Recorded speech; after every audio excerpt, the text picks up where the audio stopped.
Bigyan po natin ng reaksyon itong sinabi ni Sas Rogando Sasat dito. Sabi po niya sa post niya, Trillanes said Sara should resign. Senator Trillanes, laban lang po ito ng mga nanalo noong 2022. Yan po yung tila naging reaksyon niya dun sa sinasabing sinabi ni Senator Trillanes na mag-resign si VP Sara. Well, tanungin po natin si Sas Rogando Sasat at ipaalala natin sa kanya, no?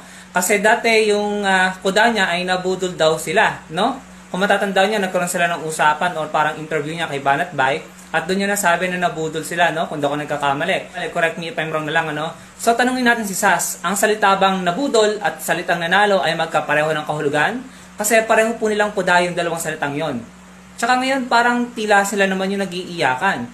Kung nanalo talaga sila, bakit ang dami nilang kuda na umuupo sa mga policies ni BBM? So, nanalo nga ba o nabudol? Kaya nito, ito, kumakalat ito sa social media. Sa pagkakaalam ko, vlogger po ito ng Kabilang Kubol at marami rin itong kuda about Atty. Leni Robredo.